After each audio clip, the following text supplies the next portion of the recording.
वजीर आजम नरेंद्र मोदी की अपील पर अहले वतन आज रात 9 बजे 9 मिनट के लिए दिए, मोमबत्ती या टॉर्च जलाकर कोरोना वायरस की तारीकी को देंगे चैलेंज। सभी लोग अपने घरों की लाइटें 9 मिनट के लिए करेंगे बंद।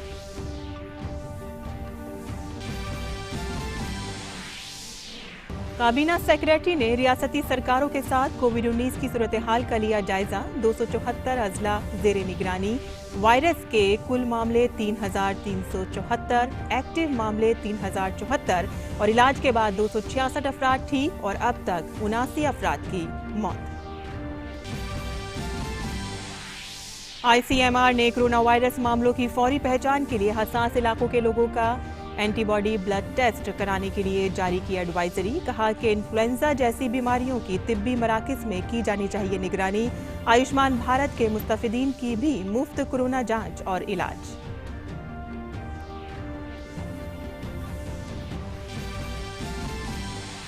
वजीर आजम नरेंद्र मोदी ने साबिक वजीर आजम मनमोहन सिंह, कांग्रेस सरबराह सोनिया गांधी और साबिक सदर प्रणब मुखर्जी से कोविड-19 पर की बात। पीएम ने ममता बनर्जी, नवीन पटनायक, MK स्टालिन और प्रकाश सिंह बादल से भी की गुफ्तगू। वजीर आजम बुध को वीडियो कॉन्फ्रेंसिंग के जरिए मुख्तलिफ सियासी जमातों के रहनुमाओं से करेंगे बातचीत। दिल्ली पुलिस की क्राइम ब्रांच लॉकडाउन की खिलाफ वर्जी के मामले की जांच के लिए पहुंची निजामुद्दीन के मरकज। तबलीगी जमात के सरबराह मौलाना साद और दीगर के खिलाफ वबाई अमराज एक्ट के तहत दर्ज की FIR। 1 अप्रैल को मरकज से तकरीबन 2,300 लोगों को निकाला गया था बाहर। गाजियाबाद के साहिबाबाद इलाके में सयाहती वीजा ज़ाब्तों की खिलाफ वर्जी के लिए तबलीगी जमात से जुड़े इंडोनेशिया के 10 शहरियों के खिलाफ दर्ज की गई FIR। सभी को किया गया क्वारंटीन। मकामी गाइडलाइन और 4 दीगर के खिलाफ भी मामला दर्ज। दुनिया भर में कोरोना वायरस का कहर जारी। वायरस के मुतासरीन की तादाद 12 लाख तक पहुंची। 64,000 से ज्यादा लोगों की मौत। अमेरिका में सूरत हाल संगीन। दुबई में 2 हफ्ते के लिए लॉकडाउन का ऐलान। स्पेन में 11,700 से ज्यादा लोगों की मौत।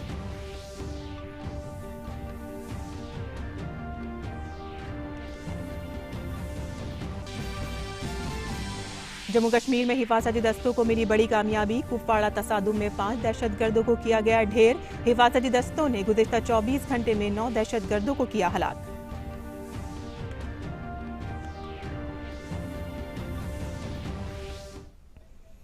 आदाब नाज़रीन, खबरनामे में आपका इस्तकबाल है। मैं हूं साइमा खान। अब खबरें तफसील से और बुलेटिन की शुरुआत करते हैं वजीर आजम की अपील से, जहां वजीर आजम नरेंद्र मोदी की अपील पर अहले वतन आज 9 बजे 9 मिनट के लिए अपने घरों की लाइटें बंद करेंगे और दिए, मोमबत्ती या मोबाइल की फ्लैश लाइट के जरिए कोरोना वायरस को शिकस्त देने की मुल्क की मजमूई ताकत का मुजाहिरा करेंगे। एक वीडियो पैगाम में वजीर आजम ने कहा था कि हम रोशनी की अजीम ताकत का तजर्बा करेंगे और उस मुश्तरका मकसद को रोशन करेंगे जिसके लिए हम लड़ रहे हैं। उन्होंने कहा कि कोरोना वबा से पैदा हुई तारीकी से निकलते हुए हमें मुसलसल रोशनी और उम्मीद की तरफ बढ़ना है। वजीर आजम ने कहा कि लॉकडाउन के सबब हम अपने घरों तक महदूद हैं, लेकिन हम में से कोई भी तन्हा नहीं है। उन्होंने कहा कि 130 करोड़ भारतीयों की मजमूई ताकत हम सब के साथ है और ये हम सब की ताकत है। वजीर आजम ने लोगों से अपील की है कि दिए जलाते वक्त एक दूसरे से दूरी बनाए रखें, घर के अंदर रहें और ग्रुप में जमा ना हो। उन्होंने कहा कि किसी भी शख्स को समाजी दूरी की लक्ष्मण रेखा की खिलाफ वर्जी नहीं करनी है। शहरियों को मशवरा दिया गया है कि आज रात 9 बजे मोमबत्ती जलाते वक्त अल्कोहल पर मबनी सैनिटाइजर का इस्तेमाल ना करें, क्योंकि ये आग पकड़ लेता है। और इत्तलात और नशरियात के मरकजी वजीर प्रकाश जावड़ेकर ने कहा है कि आज रात 9 बजे दिया जलाना ना भूलें। मजमूई ताकत की ऐसी इजाद सबको ताकत देती है। वजीर आजम नरेंद्र मोदी ने आज साबिक वजीर आजम डॉक्टर मनमोहन सिंह, कांग्रेस सदर सोनिया गांधी और साबिक सदर जमहूरिया प्रणब मुखर्जी से कोविड-19 की सूरत हाल पर बातचीत की। वजीर आजम मोदी ने फोन करके कोरोना वायरस के सिलसिले में मुख्तलिफ सियासी जमातों के रहनुमाओं मुलायम सिंह यादव, अखिलेश यादव, ममता बनर्जी, नवीन पटनायक, MK स्टालिन और प्रकाश सिंह बादल से भी बात की है। वजीर आजम ने इन लीडरों के साथ कोविड-19 के चैलेंजों पर गौर खौज किया। वहीं सरकार ने वजीर आजम नरेंद्र मोदी की अपील पर आज रात 9 बजे 9 मिनट तक बिजली ग्रिड के इस्तेहकाम को लेकर जाहिर किए जा रहे खदशात को खारिज कर दिया है। वजारत तवानाई का कहना है कि यह अपील घरों से थोड़े वक्त के लिए लाइट बंद करके दिए वगैरह की रोशनी करने के लिए है और ऐसे में बाकी कामों के लिए बिजली की सप्लाई बरकरार रहेगी। वजारत तवानाई ने एक बयान में कहा है कि तशवीश की कोई बात नहीं है। बयान में कहा गया है कि मुल्क का बिजली ग्रिड निज़ाम मजबूत है और मांग में फ़र्क की सूरत हाल से निमटने के लिए मुनासिब इक़दाम किए गए हैं। वज़ीर आज़म ने सिर्फ घरों की लाइट यानी कि बल्ब और ट्यूब लाइट बंद करने को कहा है। उन्होंने स्ट्रीट लाइट या कंप्यूटर्स, टीवी, पंखे, रेफ्रिजरेटर और एसी बंद करने की कोई अपील नहीं की है। अस्पतालों, पुलिस स्टेशनों, मैन्युफैक्चरिंग यूनिटों वगैरह जैसी ज़रूरी जगहों पर लाइटें पहले की ही तरह जलती रहेंगी। सभी मकामी बल्दियों को लोगों की हिफाजत के पेश नज़र सड़कों पर जलने वाली लाइटें जलाए रखने को कहा गया है।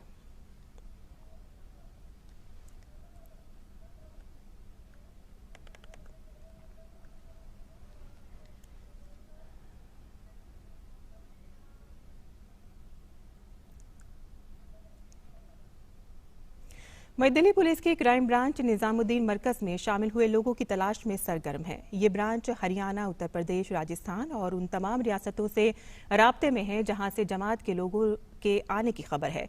पुलिस मोबाइल लोकेशन और मोबाइल डेटा की बुनियाद पर भी इन लोगों की तलाश तक पहुंच रही है और कोशिश कर रही है उनकी तलाश की।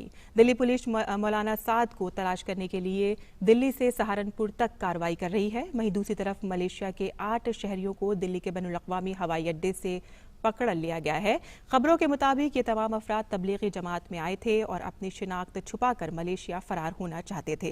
ये लोग मलेशिया की खुसूसी फ्लाइट से वहां जाना चाहते थे।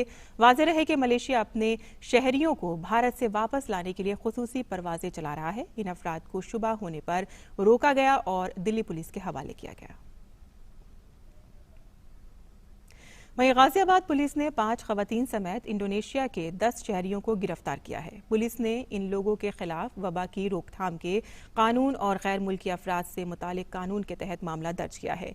इन लोगों को क्वारंटीन में भेज दिया गया है। हमको सूचना मिली थी कि साहिबाबाद थाना क्षेत्र में 10 इंडोनेशियाई नागरिक हैं, जिसमें 5 पुरुष 5 महिला हैं।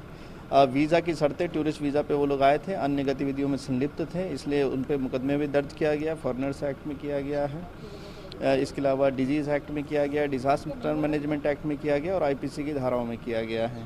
इन सभी को वर्तमान में क्वारंटाइन फैसिलिटी में भेज दिया गया है। और हरियाणा के वजीर आला मनोहर लाल खट्टर इस वक्त मीडिया से खिताब कर रहे हैं। आइए आपको बराह रास्त लिए चलते हैं। बड़ा संदेश जाएगा। आज मैं कुछ अपील भी करना चाहता हूँ। पहली अपील कि जो लोग कोरोना से पीड़ित पॉजिटिव आ रहे हैं उनको तो निश्चित रूप से क्वारंटाइन में, क्या आइसोलेशन में और हॉस्पिटल में भर्ती होना है। वहाँ हॉस्पिटल में भी अपना अनुशासन दिखा ही रहे होंगे। मेरा निवेदन है कि सब अनुशासन दिखाएं। जैसे हमारी मेडिकल टीम, जैसे हमारी स्वास्थ्य सेवाओं के देने वाले लोग, वो हमें गाइड करते हैं, उस प्रकार से हमको रहना है। एक और जो बड़ा 1-2 दिन पहले ही बड़ा संकट खड़ा हुआ है, हमारे कुछ तबलीगी लोग जो तबलीग का काम करके समाज में शायद वो जागरण करते रहे होंगे, उनके इकट्ठे होने पर बहुत से लोगों में कोरोना के वायरस का फैलने का ये अंदेशा बना हुआ है। उनके लोगों की टेस्टिंग भी हो रही है, बहुत से लोग पॉजिटिव निकले हैं। हो सकता कुछ आज लोग अपने आप को एकांत स्थान पर रखे हों। मैं अपील करता हूं कि अगर कहीं हम कुछ लोगों के संपर्क में आए हैं, ऐसे तबलीगी लोग, ऐसे जमाती लोग, इन सबको अपने आप को आगे आकर के और टेस्टिंग के लिए आना चाहिए।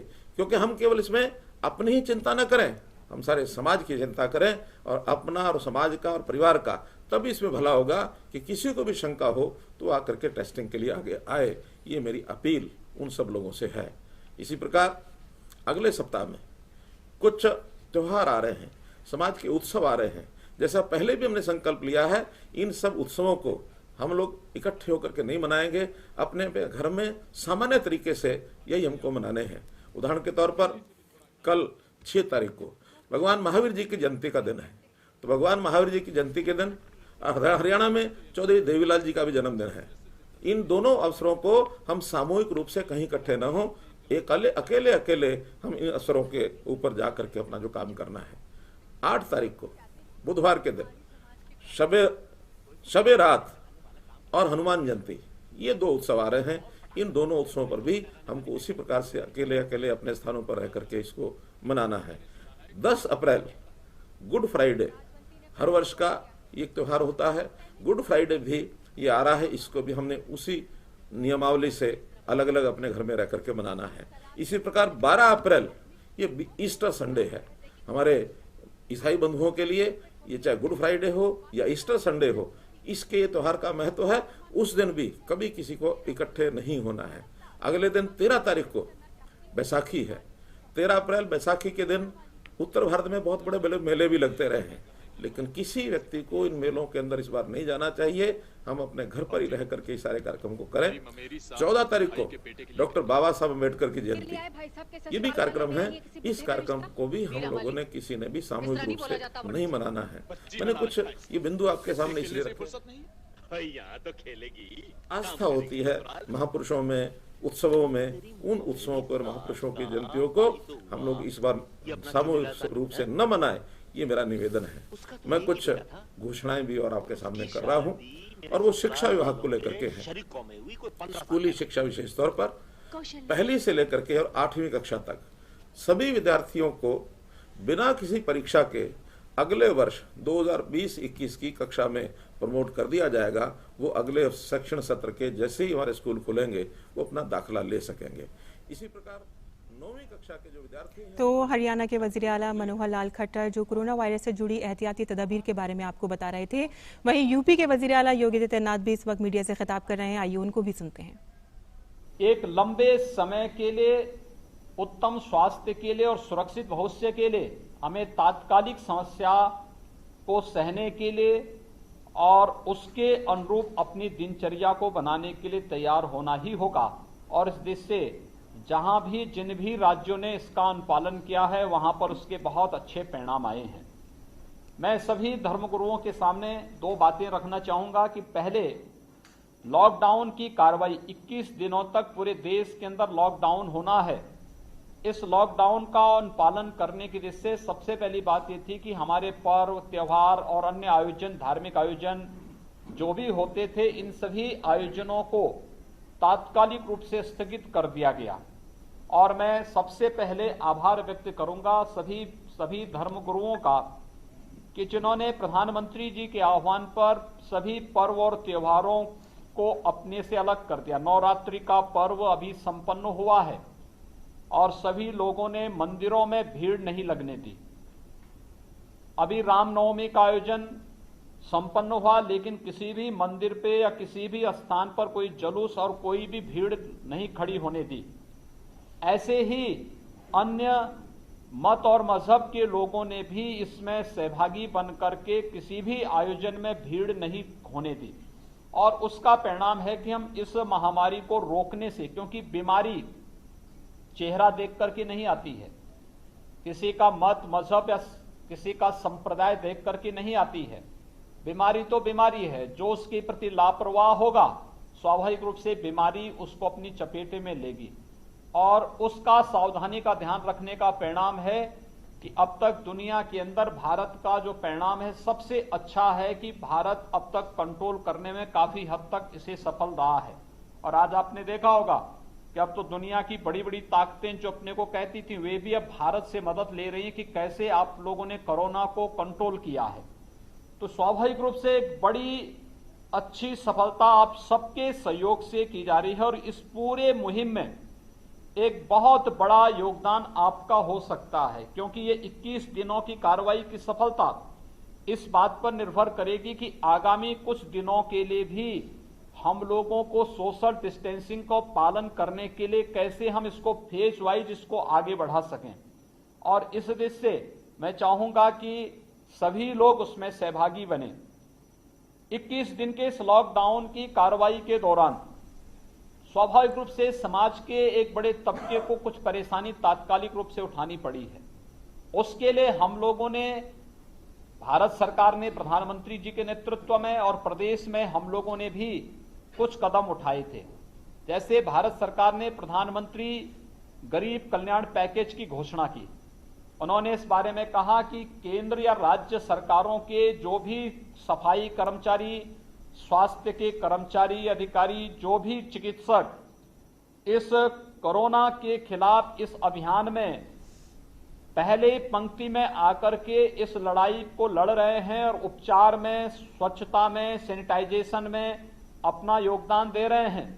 उन सबको हम अगर कल दुर्भाग्य से उनके साथ कोई दुर्घटना घटित होती है तो उस परिवार को 50 लाख रुपए का एक सुरक्षा कवर देने का काम भारत सरकार ने प्रदान किया है। एक बड़ा कार्य इसके माध्यम से किया गया है और ये 30 जून तक ये अवधि रखी गई है कि 30 जून तक पहले तात्कालिक रूप से इसका ये व्यवस्था की जा रही है। इसके साथ ही भारत सरकार ने प्रधानमंत्री किसान सम्मान योजना के अंतर्गत हर एक किसान को आगामी 3 महीने के लिए 2000 रुपए हर महीने देने की भी घोषणा की है और उसकी पहली किस्त किसानों के अकाउंट में आना प्रारंभ हो गया है। उत्तर प्रदेश के 2 करोड़ 34 लाख किसान इस योजना से सीधे सीधे लाभान्वित हो रहे हैं। प्रधानमंत्री जनधन योजना, इसमें जितनी भी महिला लाभार्थी हैं पूरे देश के अंदर, उन सबके अकाउंट में आगामी 3 महीनों के लिए 500 रुपए प्रति लाभार्थी हर महीने देने की प्रक्रिया प्रारंभ हो चुकी है और उत्तर प्रदेश में 3 करोड़ 26 लाख लाभार्थी इस योजना से सीधे सीधे लाभान्वित हो रहे हैं। निःशुल्क गैस सिलेंडर वितरण की योजना, प्रधानमंत्री जी ने घोषणा की है कि आगामी 3 महीनों के अंदर उज्ज्वला योजना के जितने भी लाभार्थी होंगे उन सबको रसोई गैस निःशुल्क उपलब्ध होगा। उत्तर प्रदेश में यह संख्या 1 करोड़ 48 लाख है।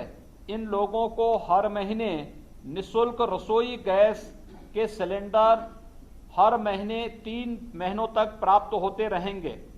इसके साथ ही संगठित क्षेत्र में कम मजदूरी पाने वाले वर्कर्स को, इससे जुड़े हुए जितने भी मजदूर, जितने भी कम वर्कर हैं जो काम करते हैं संगठित क्षेत्रों में, 100 से कम वर्कर्स वाले व्यावसायिक प्रतिष्ठानों की जो कुल संख्या है उसमें उनके पीएफ अकाउंट में जो धनराशि जानी है वह भारत सरकार इस दौरान देगी। इसी प्रकार से वरिष्ठ नागरिक, दिव्यांग और निराश्रित महिलाओं के पेंशन की राशि में भी भारत सरकार ने इस दौरान अतिरिक्त राशि भेजने की कार्रवाई की है और इस पर कार्य निरंतर चल रहा है।